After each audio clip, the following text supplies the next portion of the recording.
From a professional soccer career to becoming a driving force in the mortgage industry, Brian Covey has shown what it takes to find your competitive edge. Get off the sidelines and get in the game. Find your competitive edge with Brian Covey.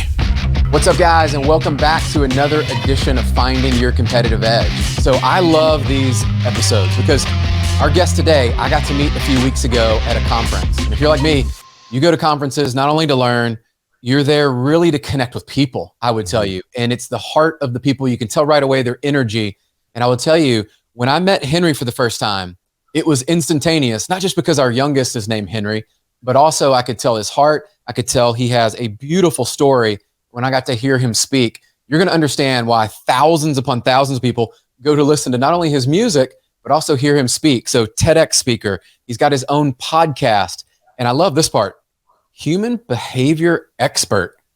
We're going to dive into all that and more today, guys, about how you can set healthy boundaries, really live the life that I believe God intended you to, and bless other people. So, Henry Ammar, my friend, thank you for joining us. Man, Brian, what a blessing, man. And I got to tell you, everybody listening, and Brian, if you love him and you haven't met him, like, is the real deal in real life, man. Good soul. I got to watch you from across the room, and just, you were consistent with loving people, with edifying people, with lifting people, man. And I respect that so much. And I just want everybody listening that, like, Brian is the real deal, man. Good soul, man. So blessed to have met you, and so grateful for the journey ahead with us, man. Thank you for having me.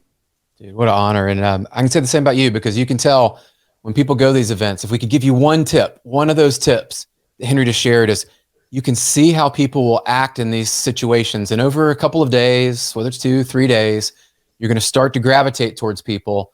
And wouldn't it be awesome if you left and your reputation, your brand was built on the fact that you made other people feel better in your presence? Right. And so I know we're going to unpack some of that today, because look, like I'm prepping for the show, and I can tell you, I got giddy. I got excited because of your background, some of our similar stories. So I want to jump into it. And I would love to start with the USC story, if that's okay. Because, yeah, let's do it. Man, that to me, just like a lot of people will probably relate to things in their own life that maybe they were told they couldn't do something and they chose a different path. And so let's unpack that a little bit and tell by the story if they don't know it already. Yeah. So funny story. So I was in a boy band back in the day. And if you're watching this on video, you're probably like, this guy has blonde hair and it looks like he's still in a boy band, but I'm not. But, we're doing the music thing, and, we that had its run. And then all of a sudden I just had this feeling like I was supposed to go to USC. And I was like, USC, like school? I had dropped out of school because when I was in community college, I don't know if anybody here has ever taken a class where you're like, am I ever going to use this in my life?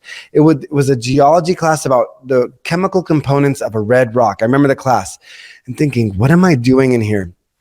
And I looked down, and my manager at the time was calling me, and she said, Henry, like, I answered the phone in the back, and it was big college classes. And she's like, we're going on tour and we're recording with Gladys Knight. You got to just pack up your bags, and you're going to Vegas. Just, that's where we're recording. And I was like, yeah. So I leave, and I had 5 W's. I dropped out that semester, and W's are worse than F's, right? That means withdrawn. Like, you didn't even fail. You just like gave up. Right.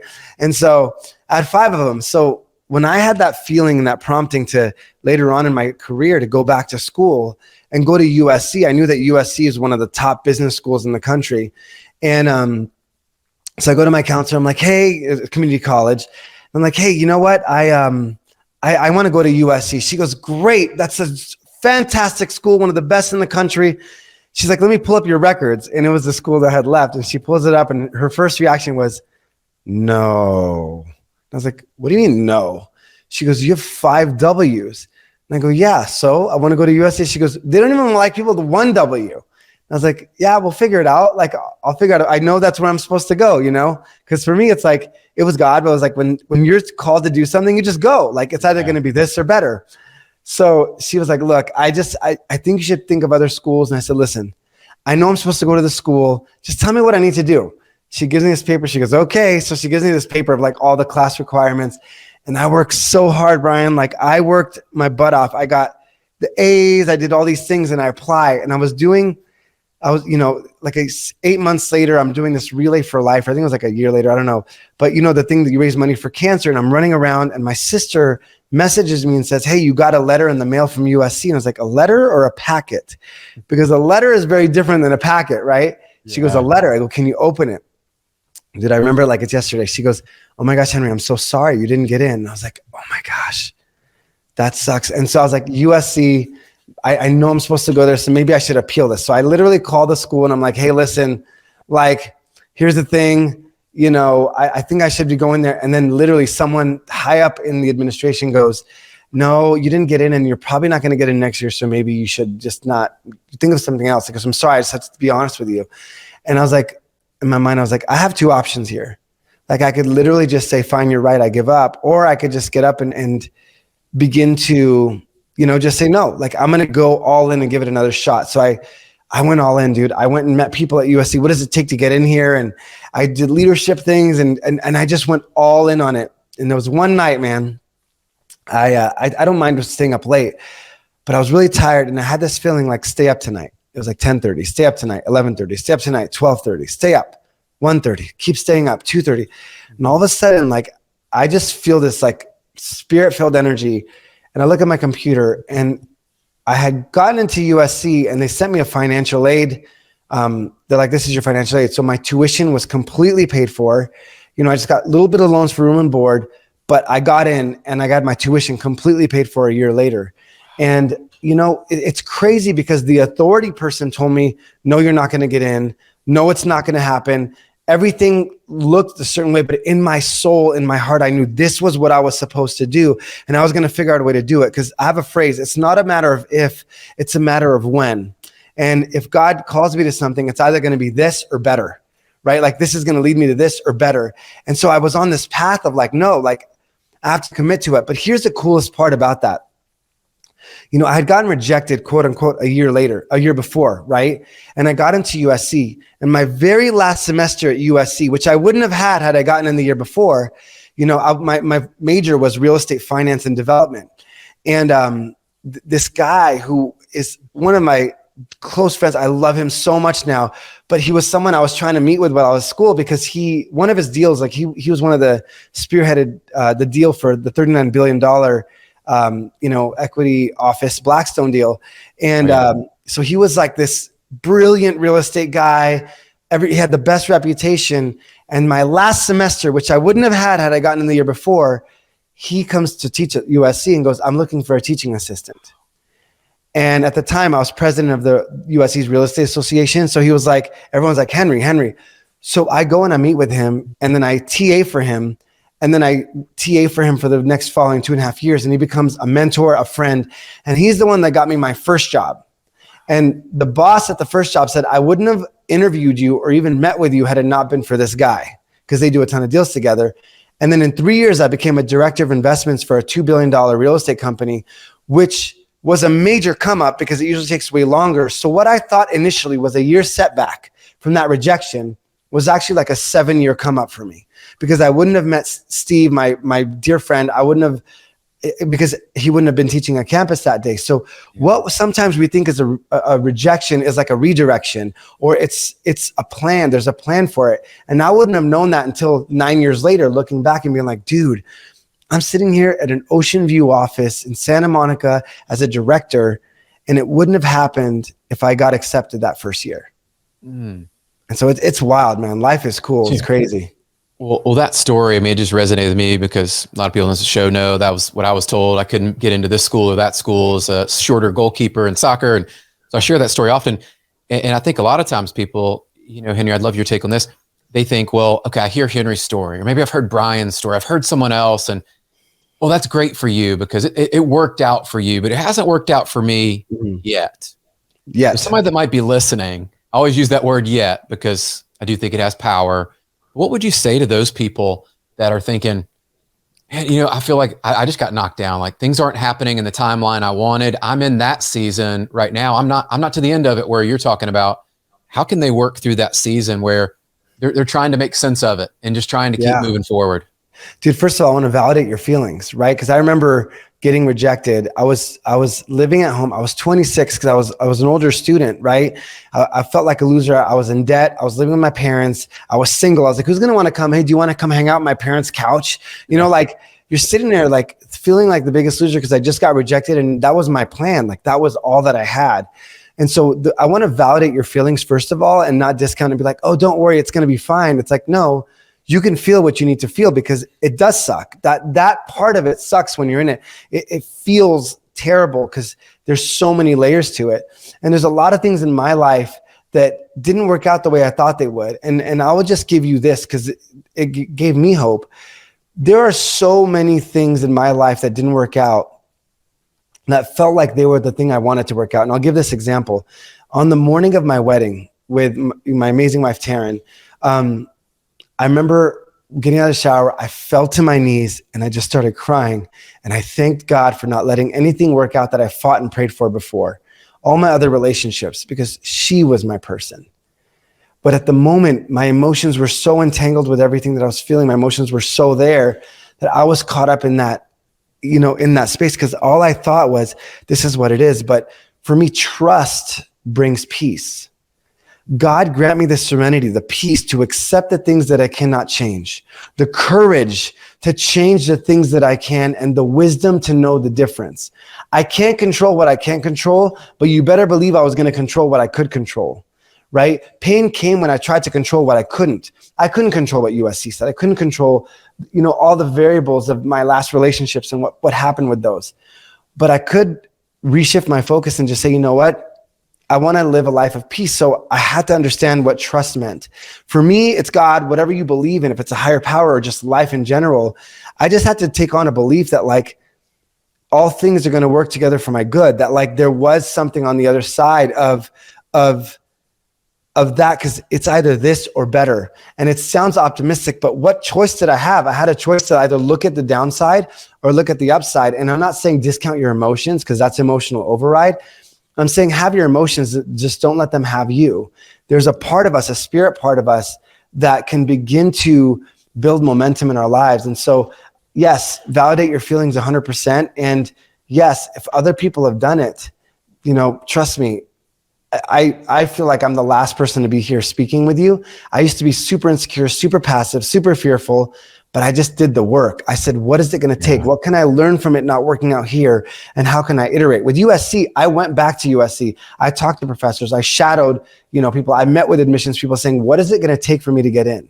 I didn't just say, okay, fine, I'm just going to do the same thing I've always done.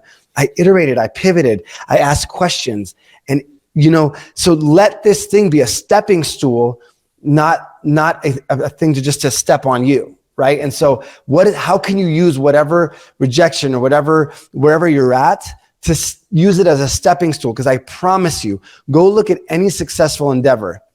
You know, Starbucks rejected by 254 banks, telling them you're crazy. No one's going to spend $5 on coffee. How many of you have done that watching this or listening to this, right? Like 254 times. How many people would have stopped after 10? After 50, after 100, after 200, after 250 people telling you, no, sorry, I'm not funding you.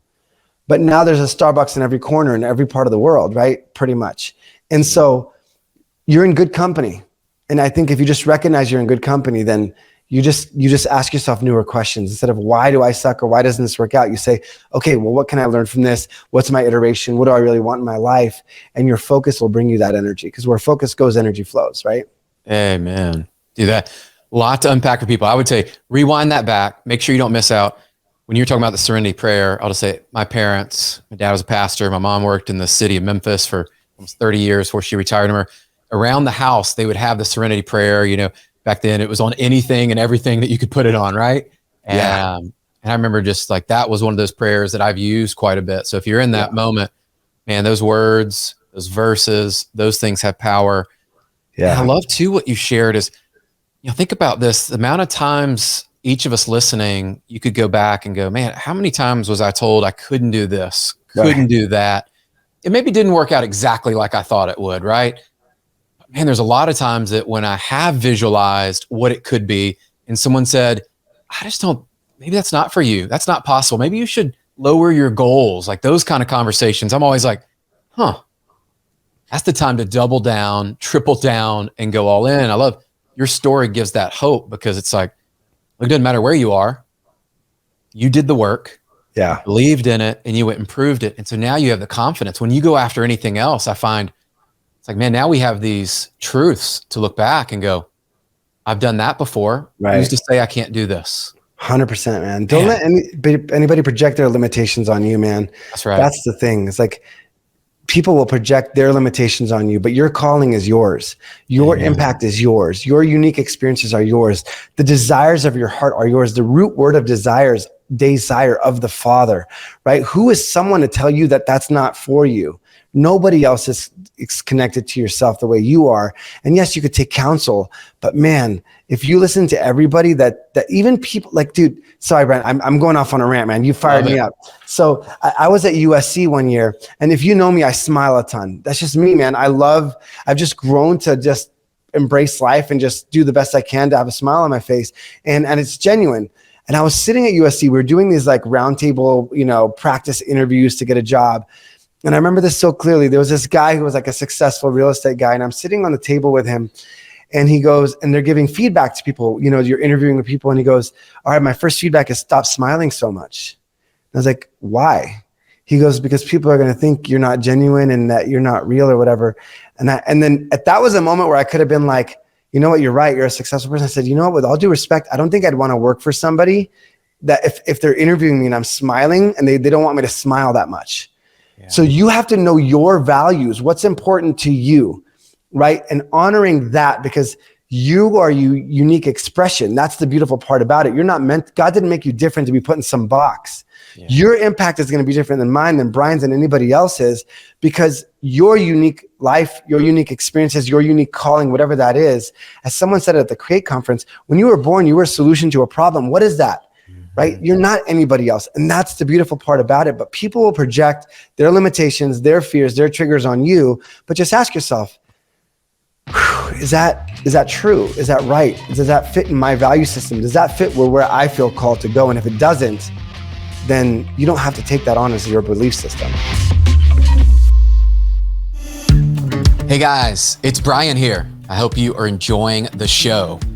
By the way, if you're an entrepreneur or a solopreneur looking to grow your personal brand, make a bigger impact, maybe increase your leads and grow your revenue, let's help you get started today by connecting up with my friends over at the Brand Builders Group.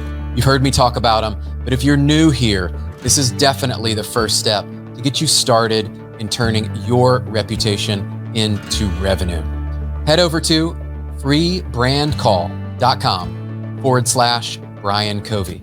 Again, to set up your free brand call, go to freebrandcall.com/Brian Covey to set up a free strategy call with one of the team at Brand Builders, and they will dive into your specific goals for how you want to grow your personal brand. I can't wait to hear how it goes. It's a funny side story. We were doing what we call high performance sales training. So I was in the class, you learn it, teach the teacher, and you keep going on. And I'm teaching that at our company. And I was given the same feedback, Henry. Would you believe it? No way. Dude, you're happy. You smile too much. People aren't going to trust you. They're not going to relate to you because you're happy and you're smiling. I remember thinking, I'm like, well, one, I don't know how to stop smiling because I think God allows us to smile. It creates energy. And wouldn't you know, the more I've stepped into my purpose over the years and really leaned into that, like we started the conversation today, it's attracted people like you into my life that I go, that's my tribe. That's my people. Amen. And the people that don't want to smile and that maybe repels them, great. I don't need to cuss. I don't need to be somebody I'm not. I don't need to portray that to repel people. I found that my smile, like genuine smiling, can repel people. And guys, whatever it is for you as you're listening, whatever that is, own it, because you'll attract the people you want. So anyway, I just share that because I'm listening to you going, I thought I might be the only one that's been given critical feedback of, dude, you smile too much. Like, come on. It's crazy, man. So I want to dive into this because as I'm prepping, you told this story at Create. You mentioned it a minute ago about one of your nicknames, Passive, that you were given. I'd love to talk about that a little bit too, because I found this very interesting connection as you talked about managing $2 billion in real estate and you're helping out with all that. I'm going, hold on. Well, all the talk about creating passive income and you're called passive, I couldn't help but make this little bit of connection of, hold on, maybe something to this. Right. Yeah, dude, it's crazy, man. I think this is why I'm so passionate about the line of work I'm in. And you could probably feel the certainty and the confidence in my voice, which polar opposite, right? Like literally my nickname used to be passive. I was so afraid to share what I thought with other people because I wanted validation or I wanted to fit in or I didn't want to rock the boat. But a value for me, a big value is freedom. Right? I want to have inner freedom to be everything that I was meant to be in this world, but I couldn't. I felt caged. I felt like I was tippy-toeing around everybody and people would say things and I wouldn't necessarily, yeah, cool. That's cool. And literally my friends would be like, hey, passive, what do you think? And I'm like, I don't know. What do you think? Because I didn't want to rock the boat. And I'll tell you something really interesting because, new level, new devil, right? You're always evolving and always growing. Yeah. And when I was working through that, I realized that one of the reasons in my life when I was younger, if I would speak up in my home, then it would dysregulate my home because, bless my parents. They were amazing. I love my parents. My father had a short of a temper, right? So when I would say something and my father would blow up, it would teach me, Henry, don't really say how you feel because you're going to lose connection and lose safety. So as a child, what belief system did I grow up with? Don't speak up. Don't say how you feel and then what did that do? That affected my relationship because, my core is masculine and, you can't really make someone feel safe and seen and understood if you're just passive, right? I wanted to make my partner, whoever that was, feel secure. And so it affected my relationships. It affected the type of success I had because, an assertive person with confidence is usually more successful, right? And so I realized I need inner freedom. I need to figure out what's going on underneath the surface. And I went deep into the work, man, deep into understanding the nervous system, peak performance, trauma healing, to neuro-linguistic programming, to subconscious mind work, all the things so I could understand this system, so I could upgrade my system so it's not stuck in 1992. It's actually today years old, right? It's in the program that I want to live in. And man, I went from being passive, and that's why I'm so passionate about this, because I'm like, if that Henry could do it, then absolutely you can. Because if you felt the caged feeling that I had, I knew I was made for more. I knew it. I would see people on stage speaking, and I'd be like, man, that would be so cool to just be on stage unleashing like that. But one of my mentors said, if you spot it, you got it. So whatever you see in Brian, whatever you see in me, whatever you see in any mentor, anybody you see on TV, anything like there's a seed of that within you that you get to step into and be like, oh my gosh. And so I went from being this passive guy that never shared how he felt. And I only say this for context to 3 weeks ago, being on stage in front of 45,000 people twice and just letting myself just rip it open. Right. And that's the crazy part is anybody can evolve, anybody could change. And it's just a matter of doing this beautiful sacred work, man. And it's within you and it's so powerful. And Brian, I know that's probably why you do it. It's like, there is so much opportunity and I love growth. It's just, so yeah, going from passive to where I'm at now is just like, man, that's what fires me up about stuff like this. I love it. When you shared that, I remember at Create, and then you were sharing it a minute ago and it came up, and it's hard for people to see because they see you now and they see a finished product and you're on stage and you got all these people, whether it's your music or your speaking or, all the things you do with like the inner circle and all that stuff. And it's like, well, man, I want to fast forward to there, but I've heard this now multiple times today, as you talked about the work you did. You were curious about, okay, what's possible? Yeah. What do I need to do in order to become this person? Yeah. And so for anybody listening, like whatever you're trying to overcome, whatever self-limiting beliefs, all these things, you've heard it today. And that's why I love these honest conversations is, we're not all born to where it's like, man, we just got it figured out. Yeah. It is like these trials, these tribulations you go through all serve a purpose. And I love how you took that from, somebody that's going, man, you're passive to now your purpose is on fire. And I could hear it from stage. And I was telling everybody, if you haven't listened to Henry, you need to go immediately after this. Thanks. And listen. I was actually listening to one of your talks today. I'd listened to it when I knew you were speaking at Create, but I went back as I was listening to it and it hits different. Isn't that interesting? Like I'm listening to your talk again yesterday, your TEDx talk. And I think this one's really relevant today for a lot of people that are in relationships. Yeah. And the way you broke that down, and I think a lot of people will benefit from it. And I had no idea you were going to go that route, but I'm like, hold on, porcupines and boundaries and relationships. I'm like, where is he going to go with this thing? Where's he going to land the plane? But I think about people today, that they're in a relationship, and whether it's going great or it's not, the reality is maybe how you view it, maybe what you've put into it, all those things matter. I'd love you to break that down, because you talked about some of this at Create about love, fear, and some of that. It gave me, I would say you inspired me to go back. Your talk, I probably had the most notes on that day of like, hold on. It just got me thinking and curious. So let's break some of this down. Yeah. Why in the world porcupine? I mean, yeah, what's happening here? You know, it's crazy because so my TEDx talk is called Love. It's like love-based boundaries. The premise is love-based boundaries. It's like what I learned from porcupines or something about boundaries. But it's crazy because I was writing this book. I was writing a different book, and I paused for a second. I started thinking about boundaries, and I just had this like crazy revelation download to me. And I just started writing and realizing that boundaries aren't just a yes or a no. Boundaries are more of a how much, right? And there's a story by Arthur Schopenhauer that says there's these porcupines, and it gets really cold outside, and then all of a sudden they get really, really close to stay warm, but they start poking each other and hurting each other. So then they disperse and go far out, and now they're so far that they start getting cold again.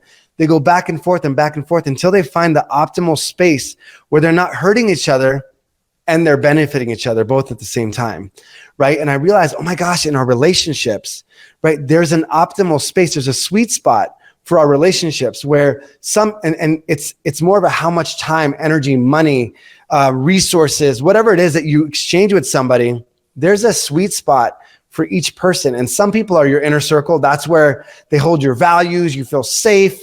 You know, those are like my people that I could just be everything that I am. I feel completely safe with them, and they get everything. Henry, they knock on the door, come crash my house. Hey, you know, whatever you need is yours. My time, my energy. You know, right now I have 415 unread text messages, right? And I get back to people. It's just some people, my inner circle, it's like my wife, people close to me, boom, you'll get back from me right away, just because I know that that's the relationship we have. And then you have your close relationships, and they get a little bit less of resources and maybe less of your time and energy. Then you have your limited contact, and then, you know, toxic stuff is no contact. And people can go in and out, and it doesn't mean just because they're family or just because they're whoever that, you know, there's a threshold with people. And what we think, oh, no, I feel bad, I just want to let people in. Guess what? When you let people in past a certain threshold and it starts to put you in a stress response, now you're living in a fear-based response. You can't fully love somebody when your body's in a survival state. So the best thing you could do is find the optimal relational space between you and the person to build from there, right? Maybe it's less time, maybe it's less energy, maybe it's less proximity with that person. And so boundaries aren't just a yes or no, they're a how much. And this is the ultimate thought around it. If somebody is in your inner circle that's dysregulating you consistently, you're going to be in a stress response most of the time. Your nervous system is going to be on fight, flight, or freeze the whole time, right? That's going to affect everything else in your life, including that relationship. So the best thing you could do for every relationship you have, for your success, for your healing, for your love, for your relationships, is figuring out what is the optimal space for the relationships. What's the how much for everybody, right? And for me, it's like, what are the values? Or do you have the same values, right? Can you be honest and open with that person? Are they honest and open with you? Do you feel safe around that person? And, you know, I have my criteria. For me, there's truth seekers. Like, I love to have real honest, radically honest with love conversations with people in my inner circle. If I can't have that with you, then we're probably not going to be in my inner circle, you know? And so getting to know yourself so well, and then addressing like, what am I feeling around certain people? If you're in a stress response consistently around somebody, or there's somebody you leave their presence and you're like, whew, I have to thaw out for like 45 minutes after I'm done talking to you, maybe you need to reassess the proximity of that relationship. And it changes everything, man, because you take back your power and your control. And it's not an arrogant thing. You actually do more for people when you are aware of the proximity of people, places, and things in your life. Because guess what? Technology is also boundaries, right? Like, it's constantly trying to grab your attention, take your money, you know, look at this ad, look at this and look at that. And it'll take as much as you're willing to give it. So you need to have a clear, loving, deep self-awareness of where you are in your life and live in your power of choice, in your agency, versus living on autopilot. Because if you don't choose, life will choose for you, and you're going to live a very dysregulated life. I thought about when you were talking about that. First was people, right? I'm thinking about, okay, who are the people, and I was listening as who are the people that stress me? Who are the people that bring joy? Who are the people that I can do these honest conversations with? And then I did flip to technology, because when you talk about how much, like how much time should we give, and how much, no, we could go down a rabbit hole there. But I would encourage everybody just rewind that back and listen to that and think about how much of your time and your energy are you giving to people and things that aren't bringing you joy, that aren't helping you move towards what your big dream is and what God's called you to do. And I love how you said is, because a lot of people are like, well, you just got to eliminate them. You got to get rid of them completely. And it might be that person only just gets a little sliver of time every once in a while. It just keeps them in your life, but you're not giving up so much time that the porcupine, you think about that and, oh man, now we're starting to prick each other and it does not feel good. Mm-hmm. And you got too close. I love that you share that too about the technology, because today, having a 8, 14, and 16-year-old, I think about that often of, man, how much time are they spending with certain people? How much time are they spending on technology? How much time are they spending here? What advice would you give any of the parents out there? Because I know we kind of talk about this. Yeah. With that technology piece to really combat that today of like how much and to really be a guide through that season. Because I think a lot of people are probably thinking, Brian, that's me too with my kiddos. Right. 100%, man. Same for sure.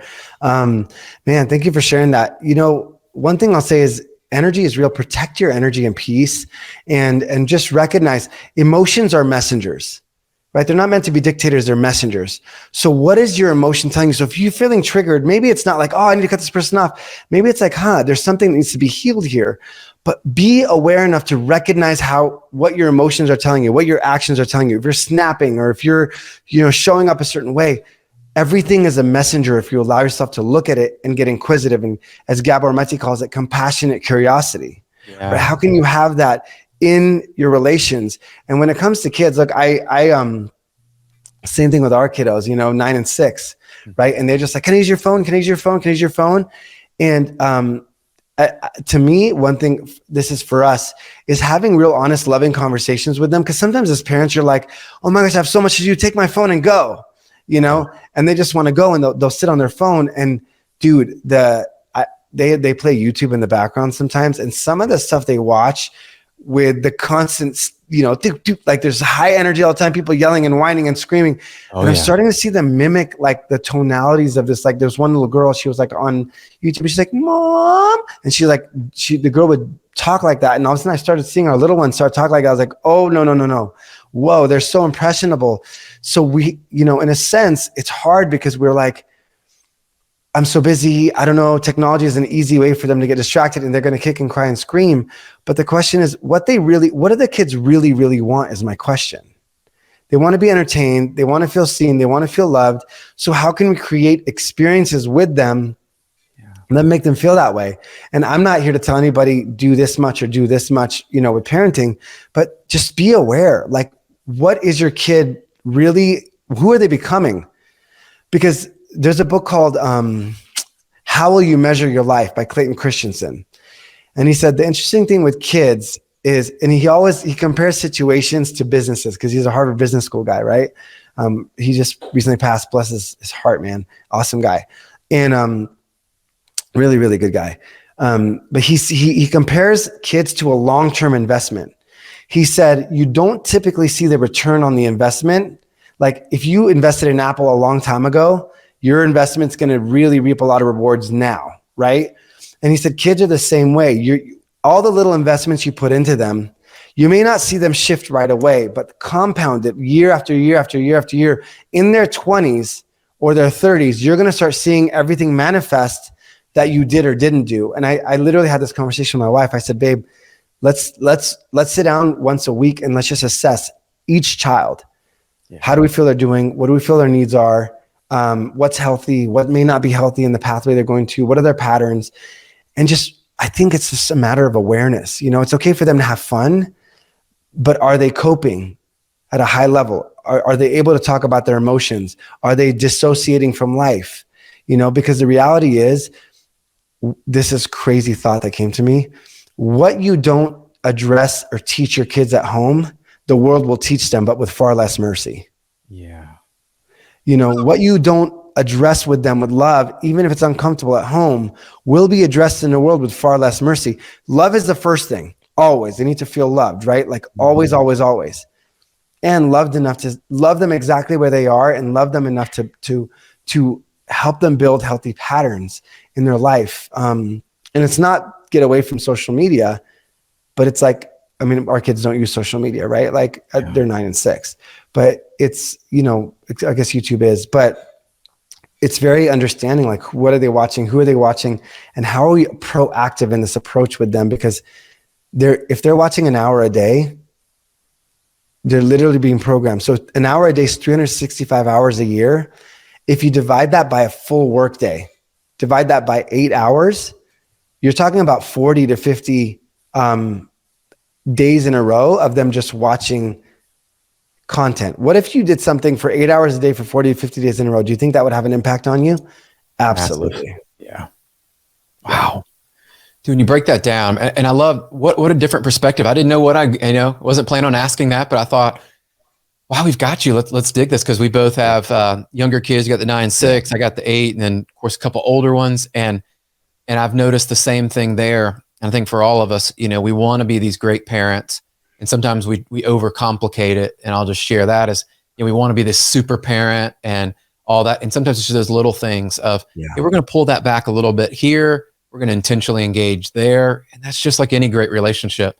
You're going to invest now, and you're right. It might be years, it might be a decade or two later that you see the fruits of that. And I think that's almost back to a little bit of I always talk about aggressive patience, and you're doing the daily things, but you're patient enough to realize you're not going to see it tomorrow. Like, I'm not going to work out today, and tomorrow I'm like, man, that one workout it didn't solve.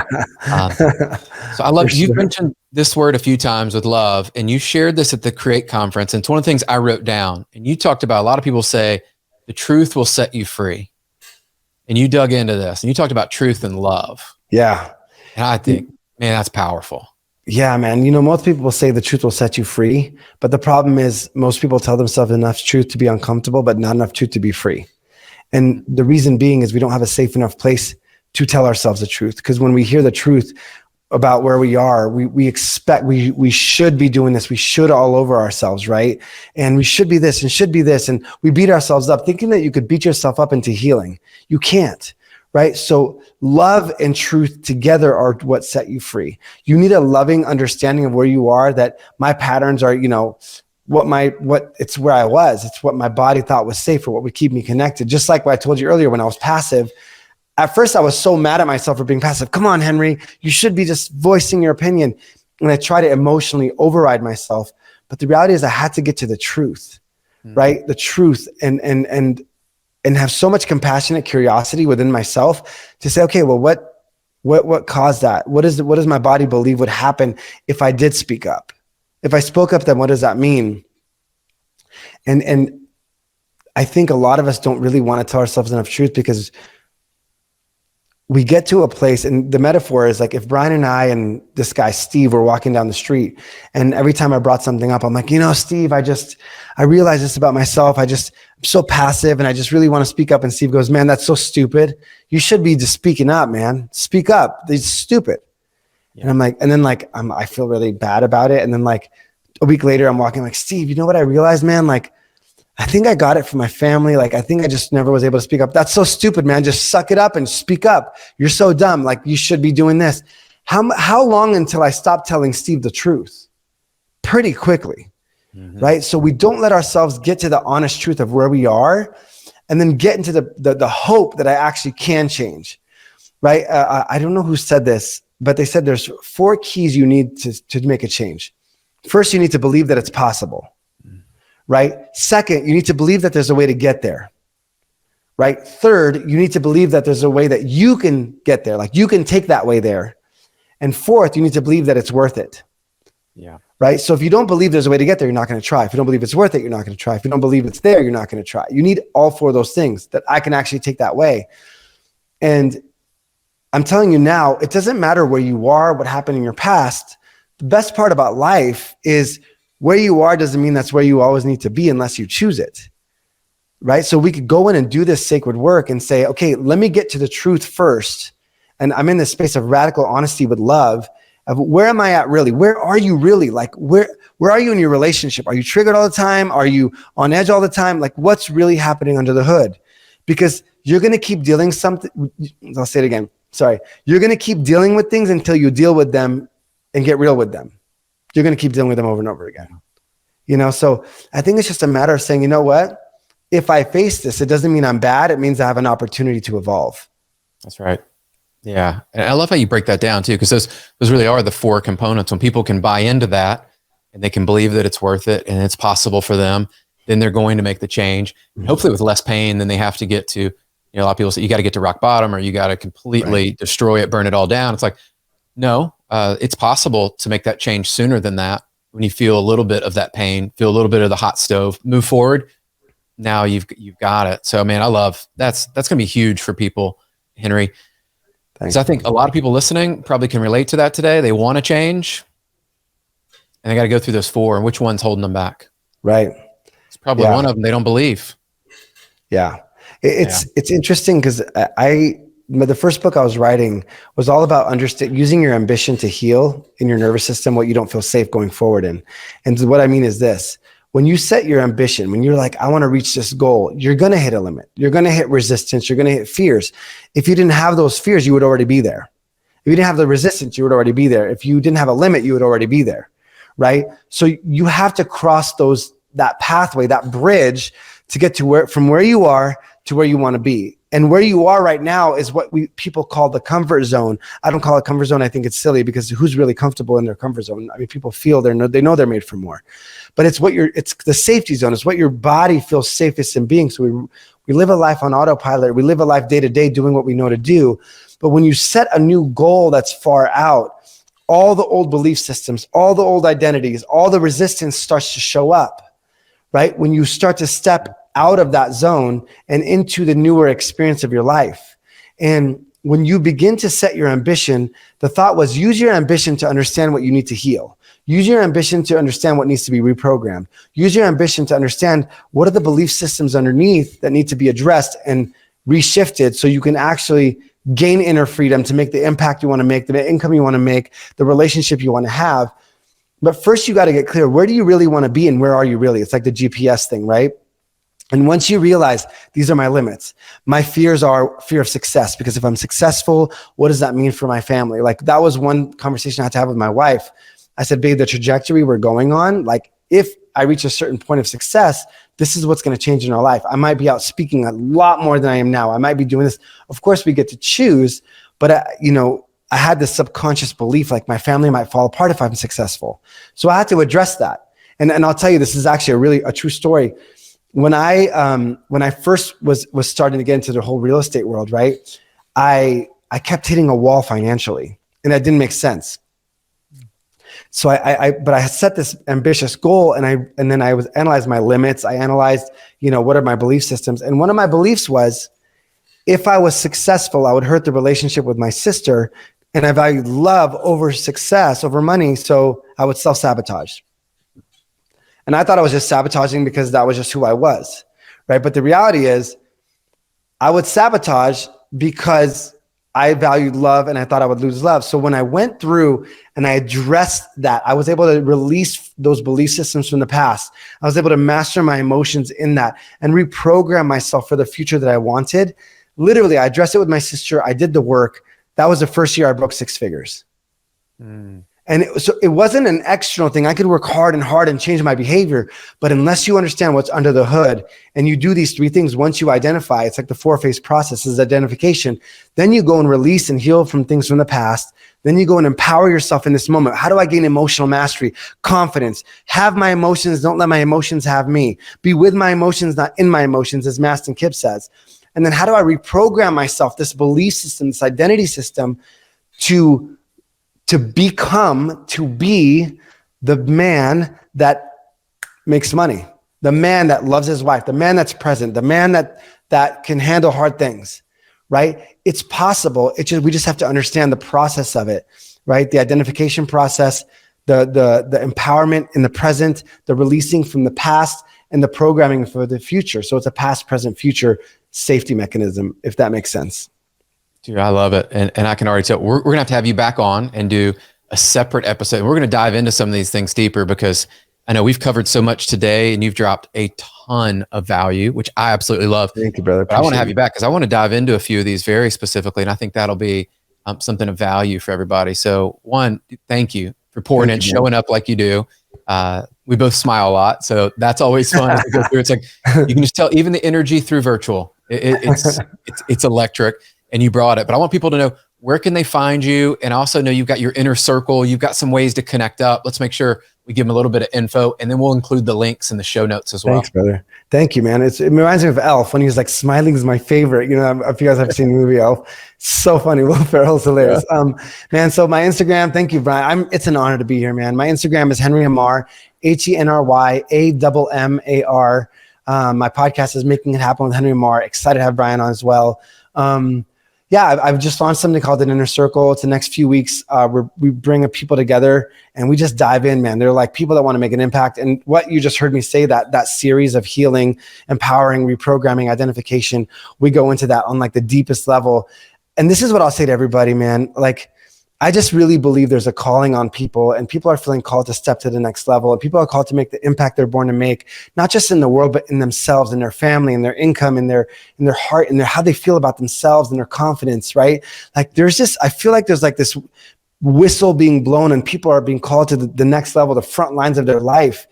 And I'm like, we need good people to get louder. We need love to get louder. We need light to get louder. We need people to be more free that are good so they can go and make a bigger impact. Because what's louder in the world is fear, but we need light and love and truth and peace to get louder. And so, you know, I create these programs because for me, the more inner freedom that I have, the more I can serve my family, you, my friends, whoever. And so, and that's why I create these programs. So I have the Inner Circle. I'm launching something. I don't know when you're releasing this, but I'm launching something this fall on the Ultimate Impact Institute for Leadership and Ultimate Impact Academy, just for people that want to make a difference, man. But the truth is, you know, whatever resonates with you, just please go all in on yourself, because the common denominator is you. And we'll all be better for it. And so, Brian, I appreciate you having me on here, man. And if anybody has any questions, reach out to me on socials or anything like that. But so many blessings and so much love, man. Thank you so much. Dude, incredible show. I knew it'd be a great conversation, and I was looking forward to this one. And I cannot wait to collaborate with you more, because I know our music background and then just our faith, a lot of the things that overlap, and being dads and all the fun stuff there, that I'm excited to see what you do next. I know God's got big plans for you, and we're going to share this with the world because they need to hear it. They need that message, and it's actually going to equip people to make better choices, better decisions, and move towards who they were called to be. So thank you. Thank you, brother. Appreciate you. Guys, well, this has been another episode of Finding Your Competitive Edge. Clearly, you can tell Henry has found his competitive edge. You've heard his story, where he came from, some of the things he had to overcome to get to where he is. And this really should be an inspiration. And my challenge to you is to find what's holding you back in that limitation, move forward, step into that, and recognize guys like Henry, guys like myself, and others that you hear on the show had to overcome things to get to where they are, and are still overcoming things to get to that next level. And so the journey never stops for us. But that should inspire you, because wherever you want to get to, wherever you are, there's a little gap, and you get a choice to fill it today. So make a step, make a choice, move towards that. You would leave us a review, like, all that fun stuff on the show. That's how we get out to more people and make that collective impact together. Until the next episode, guys, go out there, do something great, make the world a better place. We'll talk to you on the next one. See ya.